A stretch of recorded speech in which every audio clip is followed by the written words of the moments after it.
ke-6 tahun 2019 tanpa kurang suara pun, dalam keadaan baik, dalam keadaan sehat. Itu semua adalah karena anugerah Tuhan semata-mata. Kami ucap syukur karena hari ini Tuhan, kami juga Engkau berikan kesempatan untuk mendengarkan sebagian daripada kebenaran firman-Mu yang akan membekali kami memasuki tahun 2019 ini lebih lagi. Dan kami percaya Tuhan bahwa Engkau sendiri akan terus menyertai kami sepanjang tahun ini sampai pada akhir ujung tahun 2019 kami boleh disertai selalu bersama dengan Engkau. Karena itu Bapak, biarlah Engkau berfirman lewat benar firman-Mu lewat hamba-Mu ini.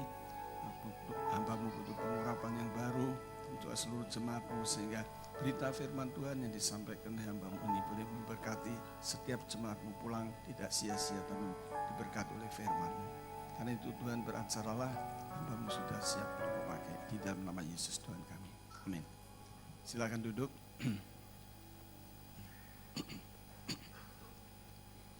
Shalom.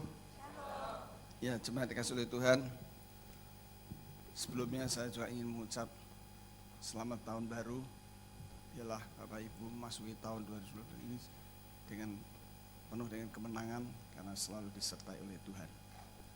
Nah, pada waktu saudara kasih saya diminta khotbah untuk hari ini menyampaikan awal daripada pembukaan tahun 2019 ini, saya sebenarnya menyampaikan khotbah dengan tema yang lain. Tapi kemudian dalam perjalanan di mobil, Tuhan taruh dalam hati saya untuk menyampaikan mengenai kerukunan. Itulah sebabnya tema daripada khotbah saya pada pagi hari ini adalah memasuki tahun 2019 dengan hidup rukun. Memasuki tahun 2019 ini dengan hidup rukun.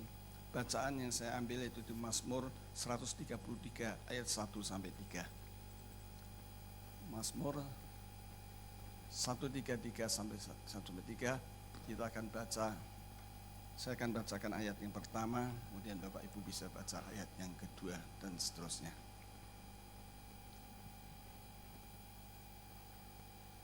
Nyanyian Siarah Daud, sungguh alangkah baiknya dan indahnya apabila saudara-saudara diam atau hidup bersama dengan rukun.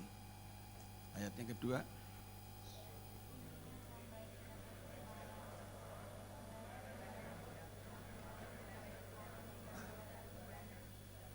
Ya, ayat ketiga kita bantu bersama-sama. Seperti embun gunung Hermon yang turun ke atas gunung-gunung Sion, sebab kesanalah Tuhan memerintahkan berkat kehidupan untuk selama-lamanya. Amin. Saudara dikasihi Tuhan, kita patut bersyukur bahwa kita bisa memasuki tahun 2019 ini, kan kita sudah memasuki hari yang ke-6.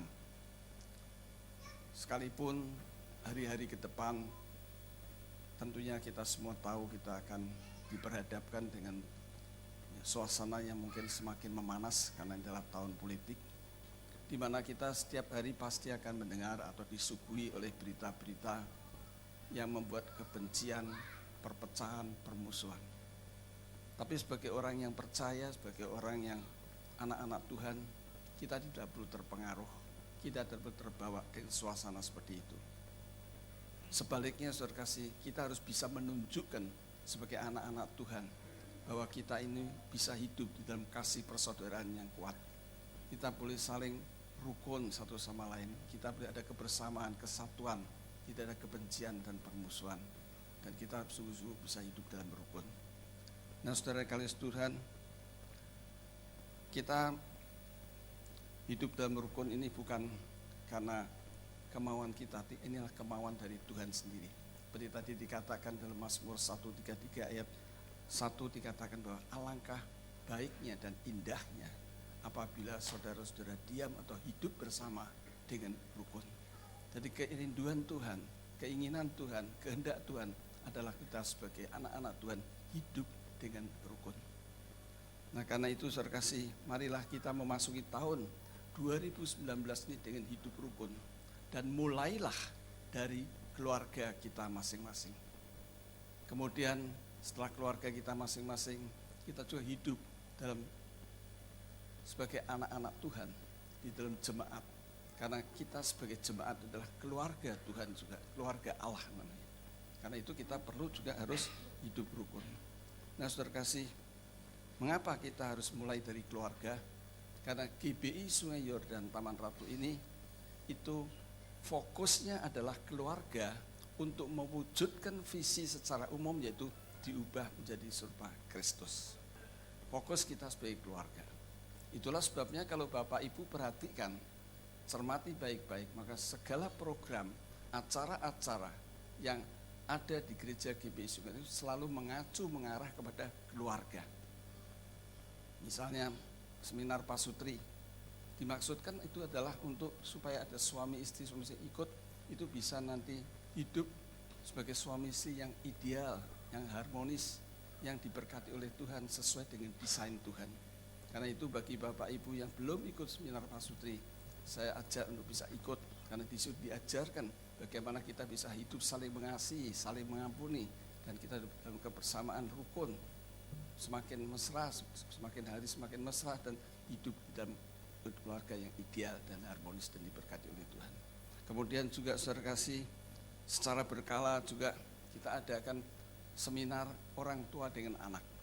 Tapi sayang saudara kasih, beberapa tahun yang lalu kita adakan, respon dari orang tua memang kurang, tapi mungkin nanti tahun ini bisa diadakan lagi. Dan itu untuk membina hubungan dengan orang tua supaya ada relasi yang baik. Dan juga saudara kasih, kalau saudara perhatikan juga bahwa ada perubahan nama dari Komsel menjadi Home. Itu bukan tanpa ada di tujuannya, tapi itu ada tujuan.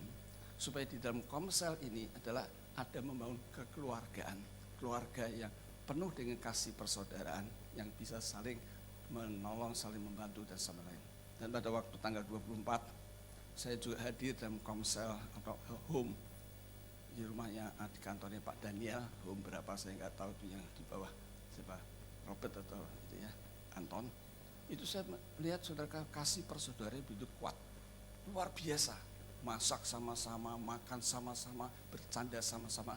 Itulah namanya Home, itulah namanya Komsel. Ada suatu kekeluargaan yang besar, erat, kasih persaudaraan, saling mengasihi. Dan kemudian juga saudara kasih, kalau saudara perhatikan setiap minggu pertama, minggu kedua, dan minggu terakhir diadakan juga gathering jemaat. Itu bukan untuk menghambur-hamburkan uang, tapi itulah karena untuk membangun, yaitu jemaat ada kekeluargaan. Karena memang hakikat daripada gereja itu bukan gedung gereja, tapi adalah komunitas orang-orang percaya yang penuh dengan persaudaraan. Makanya disebut keluarga Allah. Kita ini semua keluarga Allah. Karena itu kita harus hidup dalam kekeluargaan. Karena itu saudara kasih, kita perlu membangun kekeluargaan ini. Yaitu, marilah kita mulai dari keluarga dulu. Nah, bagaimana sekarang saudara kasih caranya supaya kita bisa hidup rukun, bersama rukun, baik dalam rumah tangga kita masing-masing dalam keluarga Allah, bagaimana caranya? Nah, apabila saya mencermati Alkitab, paling tidak ada 4 kunci rahasia supaya kita bisa hidup rukun bersama, baik sebagai keluarga maupun keluarga Allah. Yang pertama yaitu kunci rahasianya, kita harus bisa menerima satu sama lain. Dan itu kita baca di dalam Roma 15 ayat 5-7. Saya akan bacakan ayat pertama, Bapak Ibu 6, dan kemudian ayat 6, karena 7 kita bersama-sama. Semoga Allah yang adalah sumber ketekunan dan penghiburan mengaruniakan kerukunan kepada kamu sesuai dengan kehendak Kristus Yesus. Ayat 6, Bapak Ibu.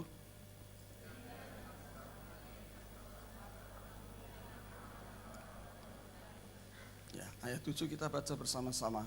Sebab itu, terimalah satu akan yang lain, sama seperti Kristus yang telah menerima kita untuk kemuliaan Allah. Saudara kasih oleh Tuhan, kata semoga di sini menunjukkan bahwa kerukunan yang Tuhan karuniakan kepada kita bisa terwujud kalau kita memenuhi syarat di ayat yang ketujuh tadi.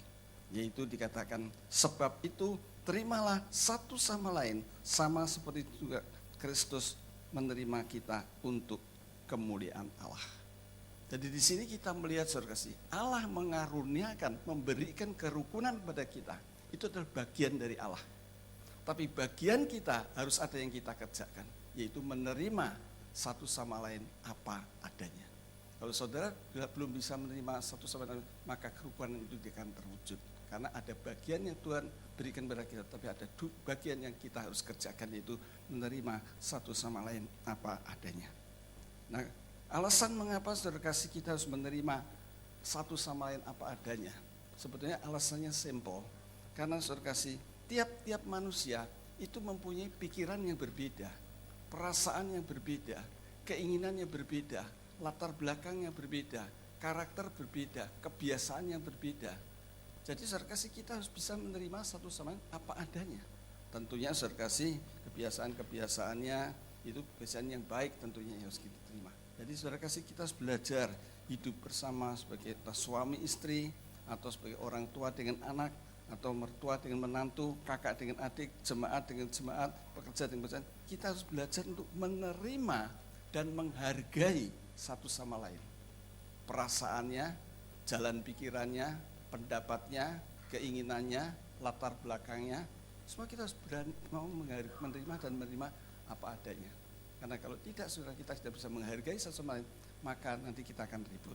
Karena itu saudara kasih, jangan sekali-kali saudara kasih kita memaksakan pikiran kita, jalan pikiran kita, perasaan kita, keinginan kita, kebiasaan kita kepada orang lain untuk sama seperti kita.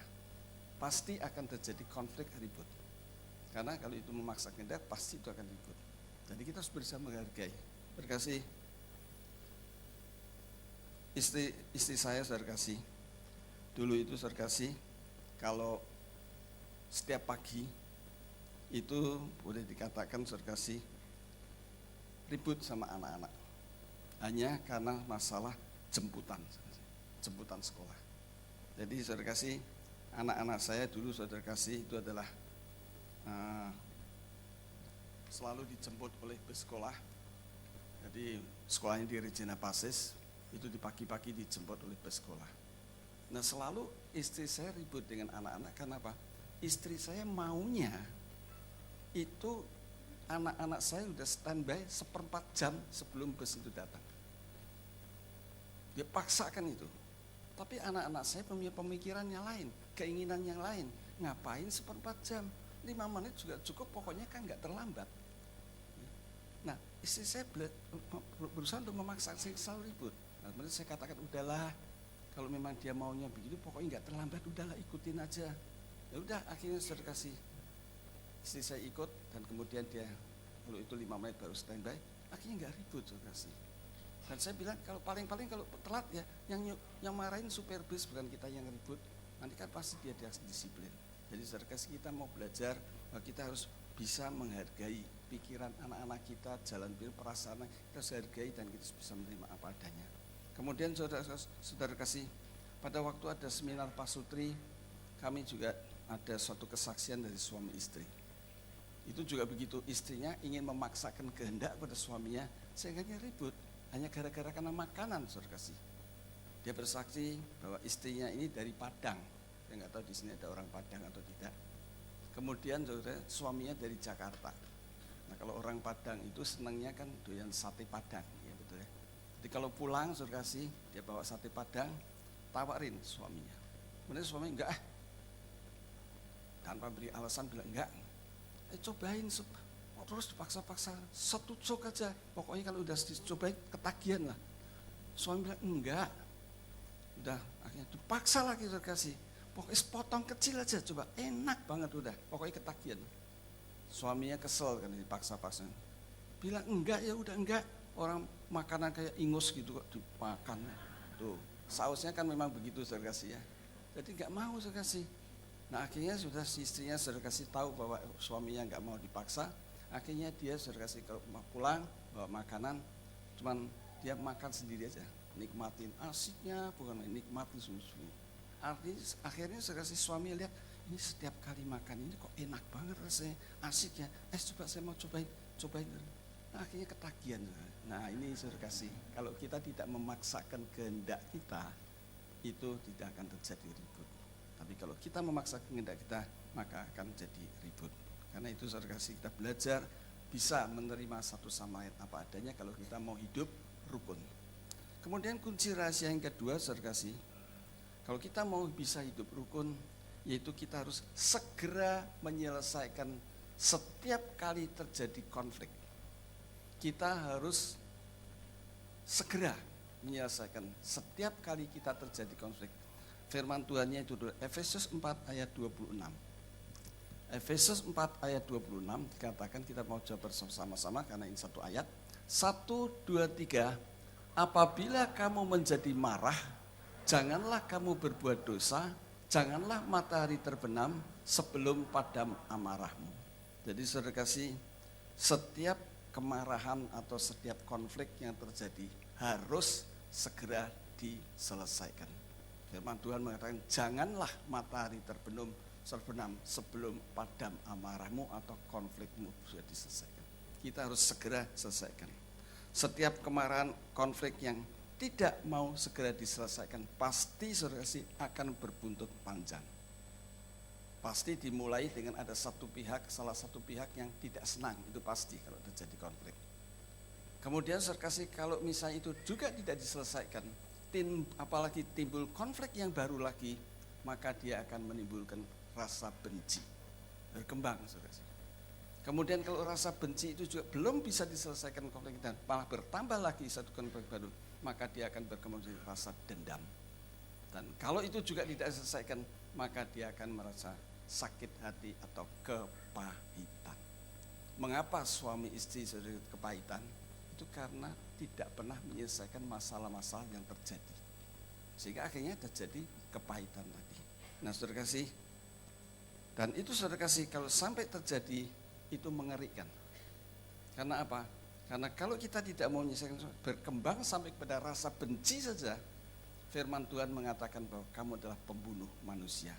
Saya itu bukan yang mengatakan saya, tapi firman Tuhan. 1 Yohanes 3 ayat 15.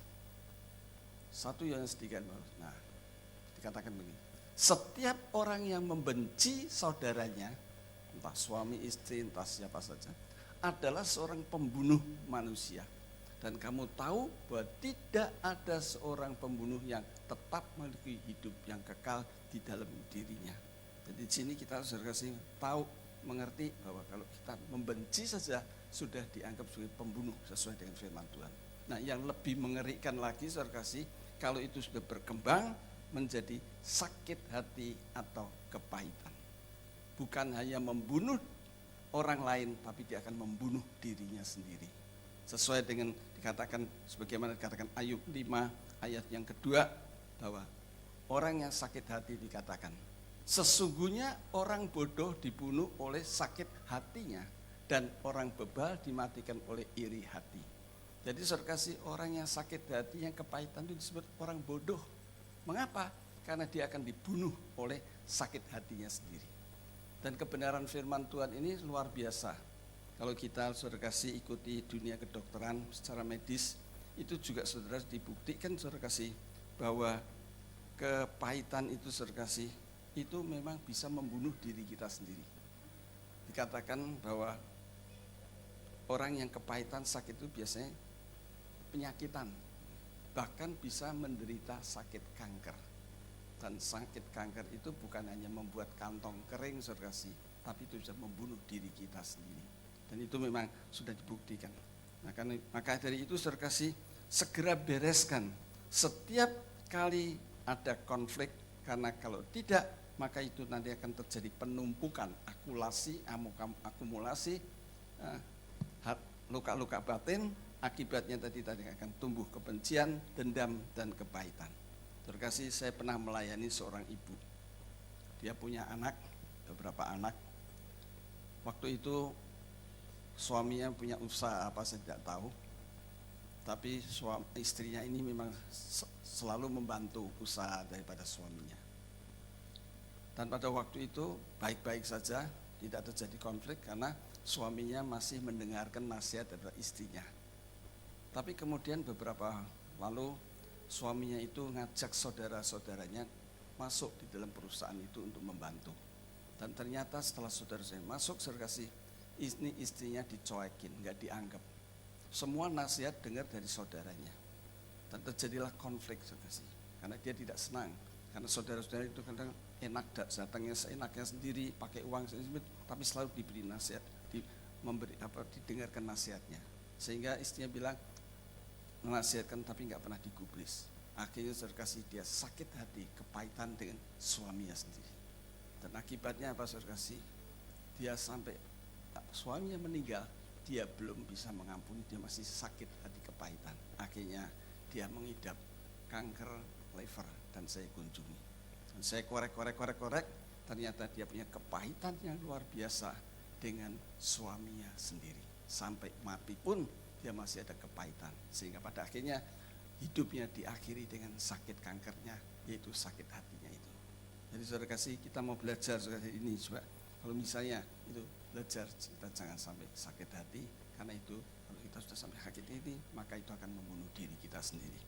Kemudian saudara kasih, kunci rahasia yang ketiga agar kita bisa hidup rukun bersama, yaitu kita harus mengampuni orang yang bersalah kepada kita. Firman Tuhannya itu Markus 11 ayat 25 dan 26. Markus 11 ayat 25 dan 26. Saya bacakan 25 ayat 26 nanti saudara baca. Dan jika kamu berdiri berdoa, ampunilah dahulu sekiranya ada barang sesuatu dalam hatimu terhadap seseorang, supaya juga Bapakmu yang di surga mengampuni kesalahan-kesalahanmu. Ayat 26.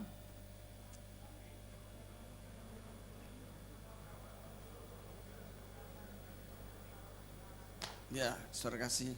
Jadi saudara kasih, kalau kita itu ada orang yang bersalah kepada kita, maka kita harus mengampuni. Karena mengampuni ini saudara kasih, selain syarat supaya kita bisa hidup rukun, kita itu merupakan syarat juga agar kesalahan kita ini diampuni oleh Bapa di surga.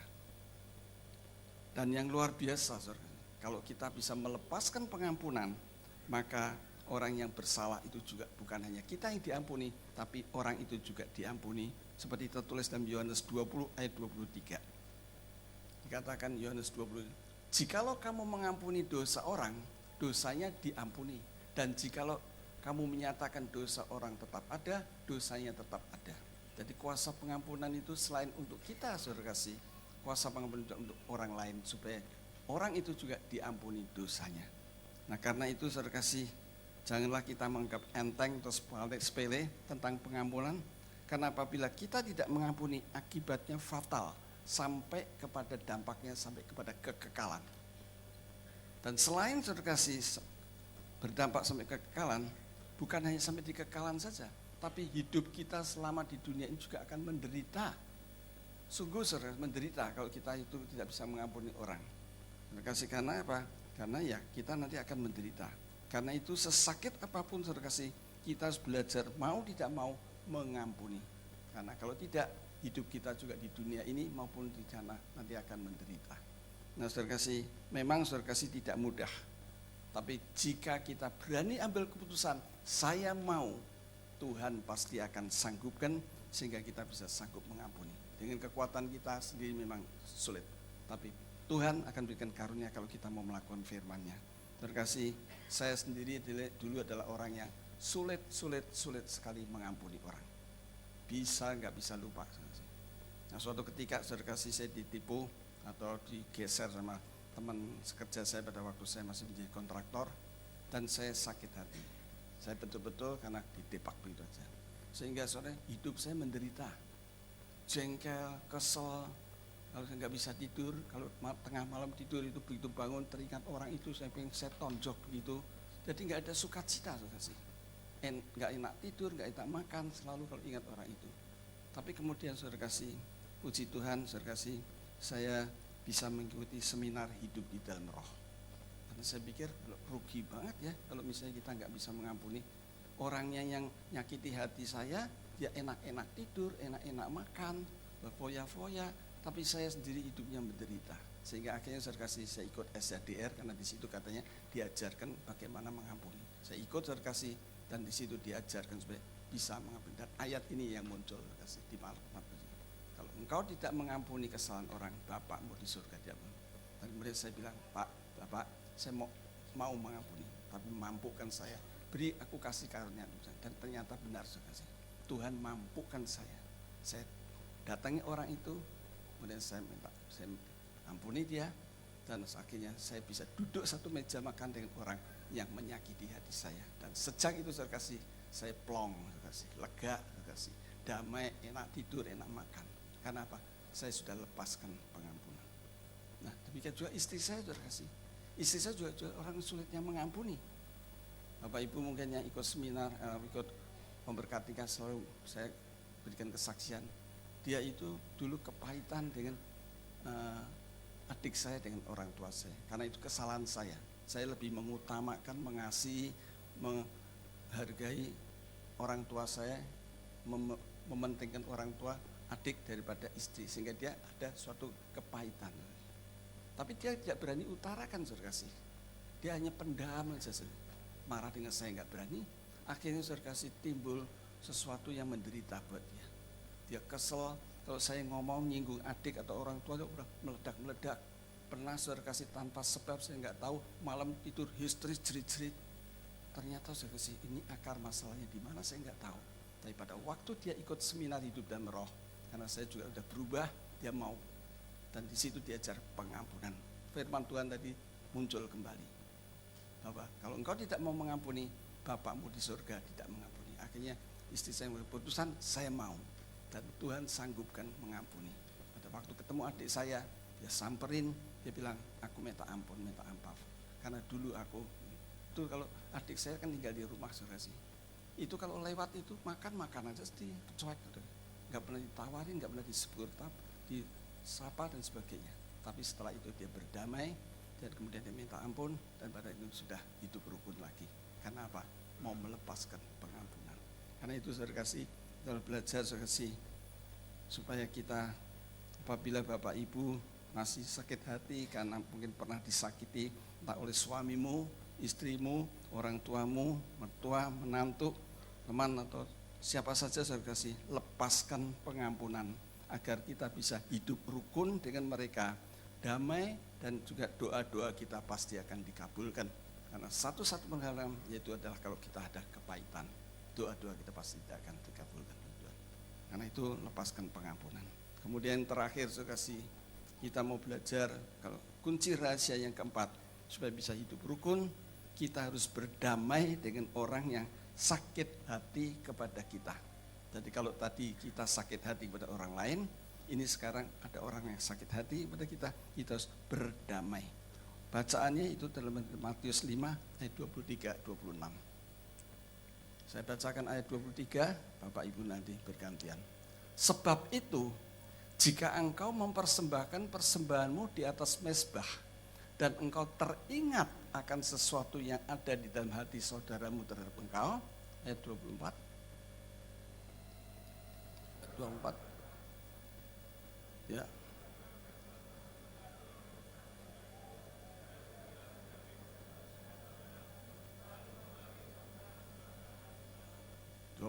saya bacakan. Segeralah berdamai dengan lawanmu selama engkau bersama-sama dengan dia di tengah jalan. Supaya lawanmu itu jangan menyerahkan engkau kepada hakim, dan hakim itu menyerahkan engkau kepada pembantunya, dan engkau dilemparkan di dalam penjara. Ayat 26.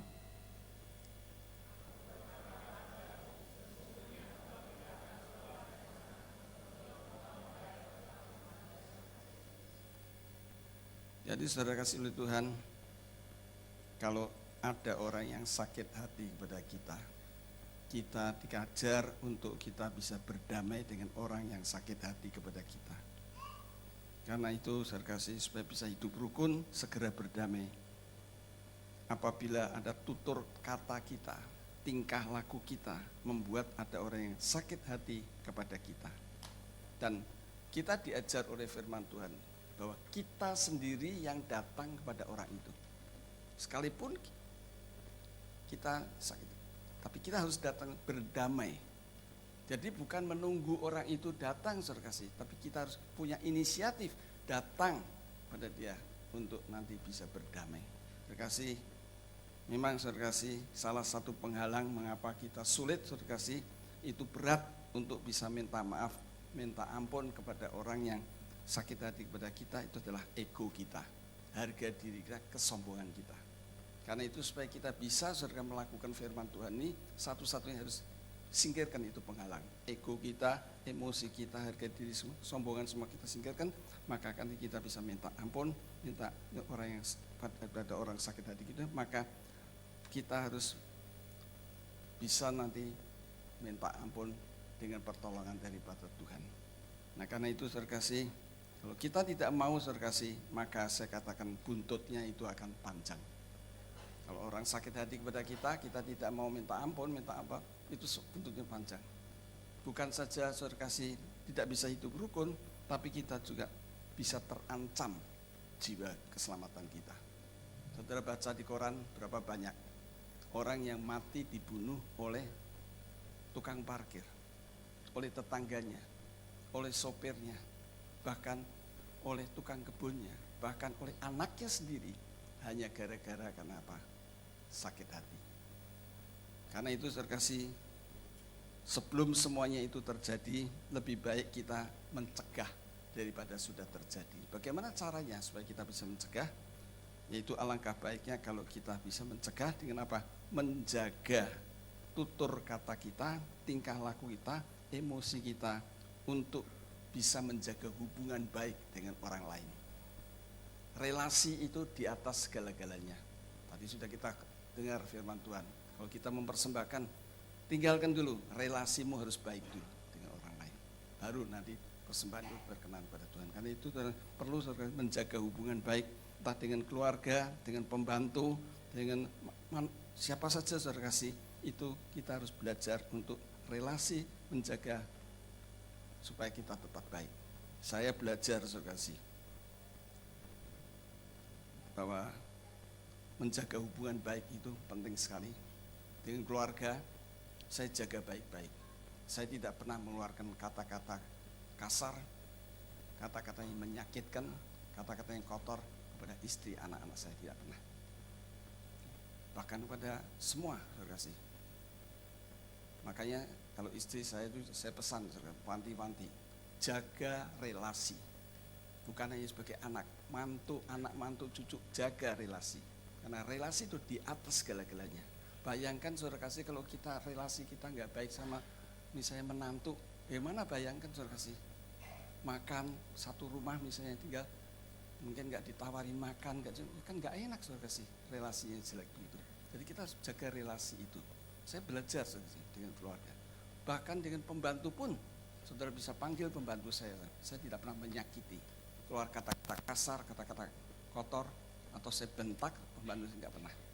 Kalau dia salah saya panggil, saya berikan pengertian kesalahannya apa, nanti lain kali jangan berbuat. Sehingga saya dengan pembantu baik-baik aja, dia nggak ada masalah saudara. Dia kemarin pulang ke kampung, saya bilang hati-hati ya di jalan, dia senang saudara kasih, hubungan kami baik dengan pembantu. Bahkan saudara kasih di depan saya itu saya izinkan tukang ban saudara kasih, karena kalau tukang ban itu tidak kotor. Kalau dulu makanan kotor sekali, jadi tukang ban kan cuma hanya kompresor dan ada box yang kecil untuk alat-alatnya. Nah, saya baik saudara kasih, saya sapa, saya itu kemudian kalau misalnya itu hari lebaran istri saya kasih kue dan sebagainya, sekalipun nggak seberapa, tapi mereka senang sekali. Sehingga karena relasi saya baik, kalau saya keluar parkir, kalau lagi ramai macet, dia cegatin saudara kasih, kasih jalan. Kemudian dia buru-buru supaya saya nggak turun, dia tutup pintu pagarnya. Halaman saya selalu bersih, dibersihkan oleh dia. Karena saya baik dengan dia. Pada waktu dia membuat itu pelataran itu legok begitu, penuh air, saya kasih semen, saya kasih. Dia beli pasirnya, dirapiin. Jadi hubungan kami dengan mereka baik, dengan tukang ban itu baik. Bahkan saya kasih dengan tukang preman. Di rumah saya itu dulu ada banyak preman, 14 sekarang sudah berkurang 7-an kira-kira. Tapi saya hubungan saya baik. Setiap saya keluar saya sapa dia. Bahkan kalau THR, ya kalau misalnya itu lebaran saya kasih amplop, biarpun kita seberapa hari, mereka senang. Sehingga saudara kasih, saya nggak pernah saudara kasih merasa terganggu. Dan bahkan saya terjaga keamanan saya. Di apotek itu kira-kira ada 100 meter, kalau saya keluar malam beli obat di situ, saya jalan, Pak mau kemana Pak? Mau ke apotek situ, saya dijagai saudara kasih. Bahkan ada orang yang mau niat jahat dengan rumah saya, dia dijagai, dia bela dia. Itu Pak, relasi, hubungan baik.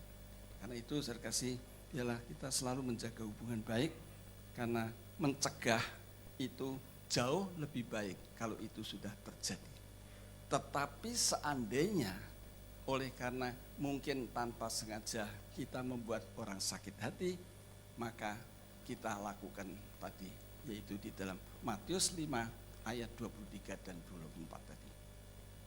Kita datang dan kita minta maaf, berdamai pada orang itu, minta ampun, minta maaf. Memang tidak mudah, saudara kasih, tapi asal kita mau, sekali lagi pasti Tuhan akan memampukan karena kita mau melakukan firman-Nya.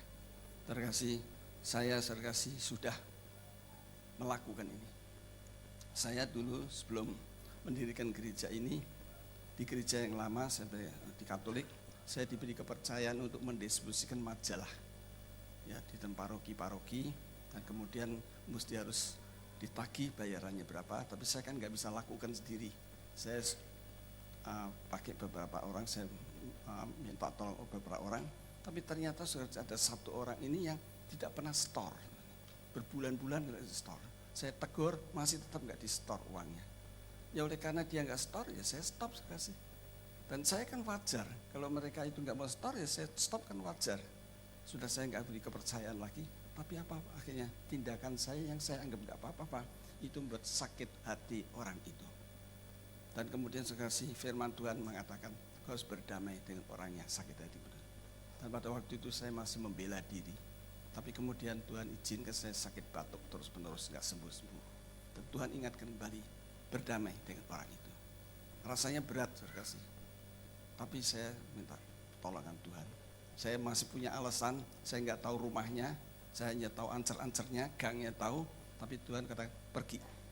Saya pergi ke situ tanya dengan harapan tidak ada orang yang tahu, tapi ternyata ada orang yang tahu, saudara.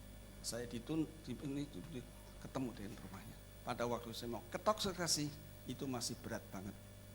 Pikiran saya jalan pikiran kalau dia buka ketemu dengan orang, saya ditonjok. Tapi ternyata apa, saudara? Pada waktu itu buka, saya ketok, dia muncul, saya rangkul, dan dia menangis, dan sekarang saya bisa hidup rukun dengan dia. Dan pada waktu itu saudara kasih, dia ternyata pindah di Tamaratu, saya nggak tahu. Pada waktu saya itu, saya dipanggil-panggil, padahal dia sakit hati pada saya. Tapi karena saya sudah rukun kembali, saya sudah minta ampun pada dia, maka dia panggil saya, Pak Sudi, oh ya sini, malah akrab, kenapa? Relasi, karena itu relasi di atas segala-galanya. Suami, istri, mertua, dan itu harus jaga. Panti istri saya dengan menantu pun harus jaga, dengan cucu pun harus jaga relasi itu, karena relasi di atas segala-galanya. Karena itu saya kasih, biarlah 4 kunci rahasia ini kita lakukan agar kita bisa hidup rukun. Yang pertama yaitu kita harus apa? Menerima satu sama lain apa adanya. Yang kedua, kita harus segera selesaikan setiap kali terjadi konflik. Dan yang ketiga, kita harus mengampuni orang yang bersalah kepada kita. Yang keempat, harus berdamai dengan orang yang sakit hati kepada kita.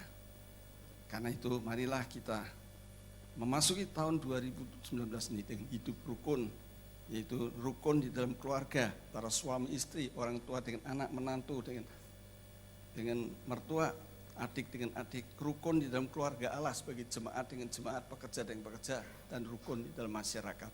Dan sebagai penutup, saudara kasih, saya ingin sampaikan pesan khusus kepada pasangan suami istri. Ada di sini suami istri hadir? Banyak ya. Saya mau menyampaikan pesan khusus pada suami istri.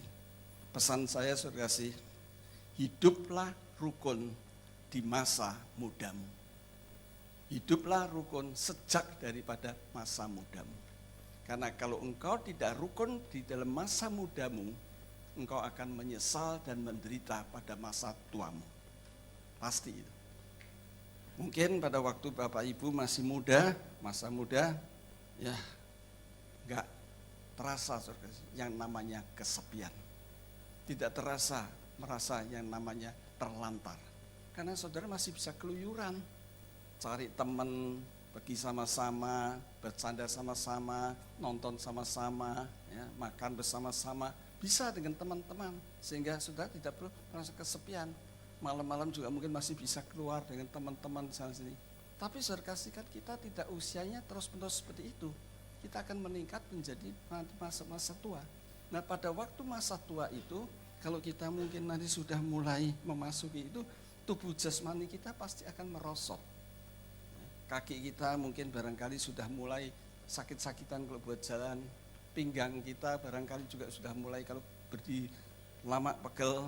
Kemudian juga mungkin mulai malas untuk keluar, ya, sudah tidak berdaya lagi. Nah apalagi kalau anak-anak tinggal di luar negeri, anak-anak sudah berumah tinggal misah, saudara kasih. Waduh saudara kasih, itu yang namanya kesepian itu terasa sekali. Yang namanya terlantar itu akan terasa sekali. Paling-paling ya orang-orang seperti ini masih kalau memang nggak rukun sama pasangannya ya masih bisa nonton TV lah. Tapi masa tiap hari dari pagi memang nonton TV terus. Ya. Kemudian kalau mau ngomong pasangannya, lah orang nggak rukun gimana mau ngomong? Mau ngomong malah nanti dicemoohi atau diejek atau malah disyukurin barangkali. Nah, dulu waktu masa muda kamu sia-siakan saya, konflik dulu, ribut dulu. Nggak pernah minta bantuan, sekarang udah begini minta bantuan, nah kan jadi malah jadi ribut saudara kasih. Jadi saudara kasih, karena itu saudara kasih pesan saya bahwa kita harus, kalau kita bisa hidup rukun di masa tua muda kita, pasti saudara kasih nanti di masa tua kita, hidup kita tidak akan merasa kesepian, hidup kita tidak akan merasa terlantar, karena kita bisa ngobrol sama-sama, bercanda bersama-sama, makan bersama-sama, pergi bersama-sama, rekreasi dan sebagainya. Ya. Jadi kita masih bisa dipasangkan, tolong menolong, ya, saling membantu di rumah. Ya biarpun itu tidak akan merasa kesepian. Kemarin waktu liburan, anak-anak saya, anak mantu sama cucu-cucu yang tinggal di rumah pergi sudah liburan 9 hari sudah. Wah itu kalau saya nggak rukun sama istri saya, waduh sengsara saudara kasih. Mau ngomong sama siapa saudara kasih? Di rumah sendirian. Tapi karena saya rukun, ngobrol, bercanda, makan bersama, pergi sama-sama, gak ada masalah. Karena itu saya himbau, ajak pasangan-pasangan, hiduplah rukun dari masa mudamu. Maka masa tuamu nanti saudara kasih, engkau akan hidup bahagia, tidak pernah merasa kesepian, terlantar, bahkan diberkati oleh Tuhan sampai anak cucumu. Tuhan memberkati.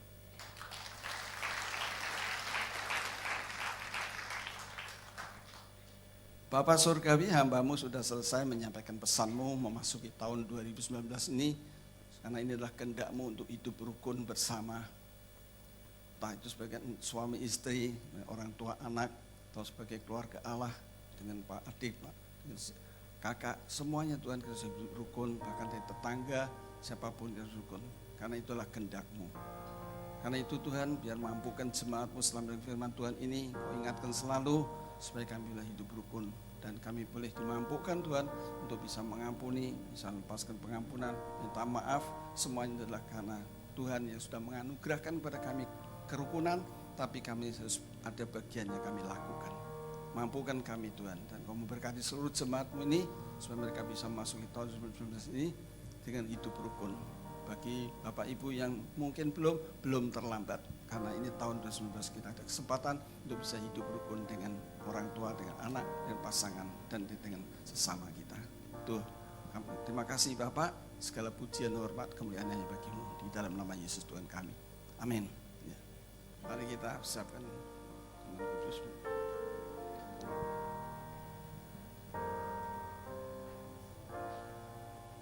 Sungguh telah terbukti ketika Dia serahkan anaknya, kasih Allah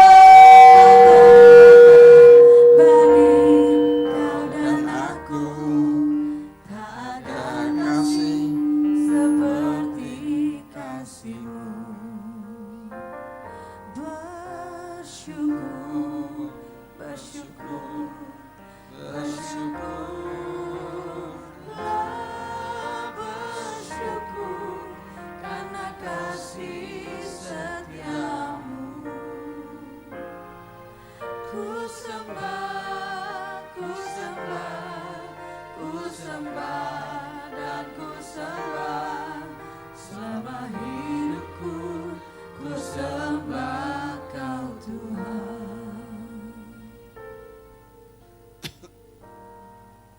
Bapak Surgawi, kami sungguh bersyukur karena setelah kami diberkati oleh kebenaran firman-Mu, Kau masih memberkati kami yaitu dengan perjamuan kudus, di mana Engkau sudah hadir bersama-sama dengan kami. Kami mengucap syukur pada awal tahun 2019 ini, hari yang ke-6 kami boleh menikmati bersama kudus bersama dengan Engkau untuk menikmati kasih-Mu yang Engkau sudah nyatakan lewat kematian-Mu di kayu salib. Dan kami boleh tahun-tahun ini Tuhan memasuki tahun yang penuh kasih, karena Engkau sudah lebih dulu mengasihi kami saat kami masih berdosa dan mati di kayu salib bagi kami. Karena itu Tuhan, biarlah untuk mengingat kasih-Mu yang luar biasa, kami mau menyambut perjamuan kudus pada siang hari ini, di mana Engkau sudah hadir bersama dengan kami. Karena itu Tuhan, Engkau memberkati setiap roti dan anggur yang ada di tempat ini. Biarlah setiap jemaat yang ambil bagian dalam perjamuan kudus mendapatkan berkat yang datang dari Engkau, yang sakit disembuhkan dan yang lemah Tuhan kuatkan. Mari Tuhan, beracaralah, jemaat muda siap untuk menyambut perjamuan kudus pada pagi hari ini. Haleluya. Amin. Kasih Allahku sungguh telah terbukti ketika Dia serahkan anaknya. Kasih Allah mau berkorban bagi kau dan aku. Tak ada kasih seperti kasih-Mu. Kasih Allahku sungguh telah terbukti ketika Dia serahkan anaknya. Kasih Allah mau berkorban bagi kau dan aku. Tak ada kasih seperti kasih-Mu.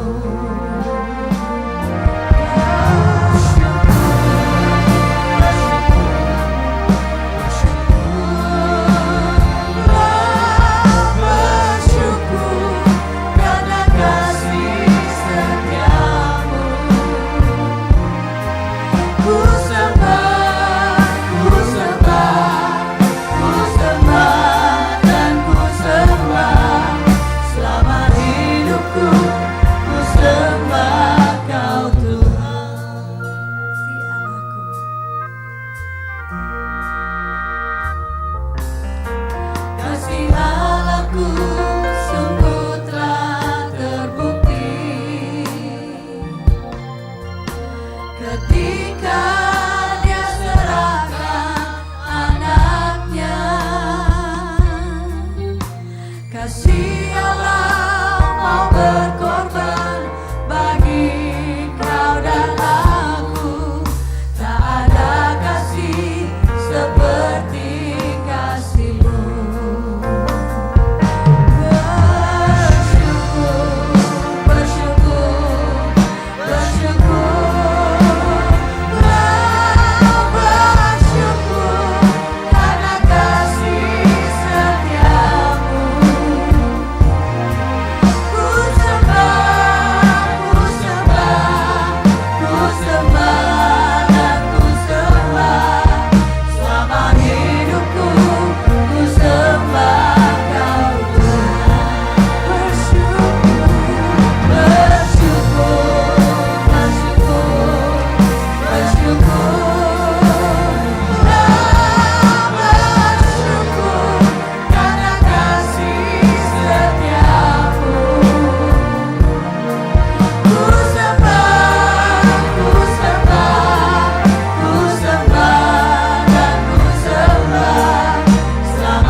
Jemaat yang dikasihi oleh Tuhan, marilah kita angkat roti ini.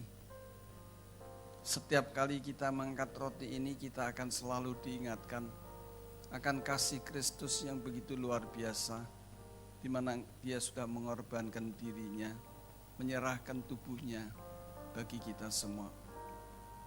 Dia lakukan semuanya itu bukan karena untuk kepentingan dirinya, tapi semata-mata adalah karena untuk kepentingan saudara dan saya, supaya lewat persembahan tubuh Kristus yang disalibkan itu, maka segala apapun yang kita lakukan di masa lampau, dosa-dosa kita semua diampuni oleh Tuhan, karena kasih-Nya mau mati bagi kami di kayu salib. Karena itu biarlah kita selalu mengingatkan kasih yang luar biasa itu, dan firman Tuhan mengatakan, dan ketika Yesus bersama-sama dengan murid-muridnya makan perjamuan makan malam, Yesus mengambil roti. Kemudian Yesus mengucapkan berkat atasnya, dan Yesus memecah-mecahkannya.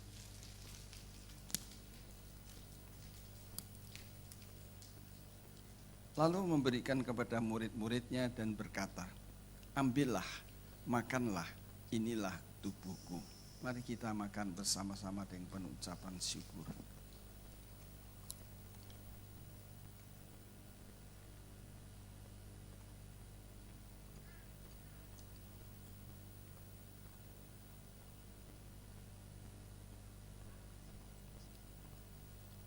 Mari kita angkat cawan ini. Setiap kali kita mengangkat cawan ini, kita juga selalu diingatkan bahwa bukan hanya tubuhnya yang diserahkan buat kita semua, tapi juga darahnya dicurahkan sehabis-habisnya buat kita semua. Oleh darah Kristus itu pula lah, maka segala dosa, segala kesalahan kita, sekalipun merah seperti kirmisi, sudah diampuni oleh Tuhan, dilupakan oleh Tuhan. Dan oleh darah Kristus itu pula lah, kita bisa mempunyai relasi dengan pulih kembali dengan Bapa di surga. Itu semua adalah karena darah Kristus. Dan firman Tuhan mengatakan, sesudah itu Yesus juga mengambil cawan dan mengucap syukur atasnya. Lalu Yesus memberikan kepada murid-muridnya dan berkata, minumlah kamu semua dari cawan ini, sebab inilah darahku, darah perjanjian yang ditumpahkan bagi banyak orang untuk pengampunan dosa. Mari kita minum bersama-sama.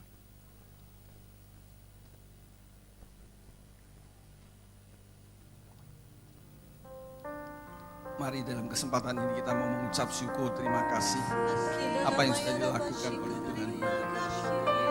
Mengucap syukur, terima kasih Tuhan. Mengucap syukur, haleluya, haleluya.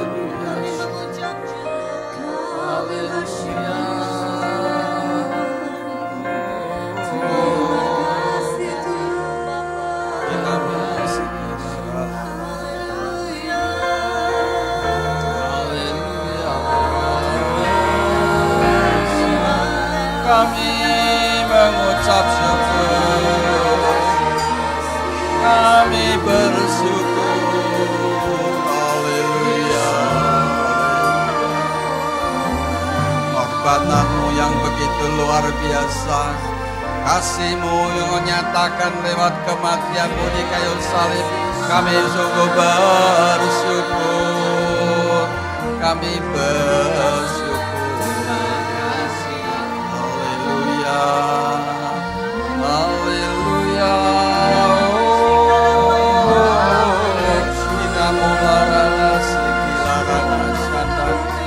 oh haleluya.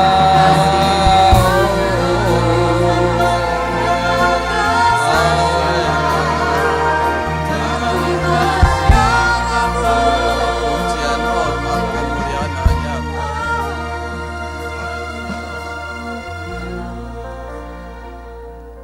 ungkapan rasa syukur daripada jemaat-Mu Tuhan, atas kebaikan kasih-Mu, pengorbanan-Mu yang Kau sudah nyatakan lewat kematian-Mu di kayu salib 2000 tahun lampau.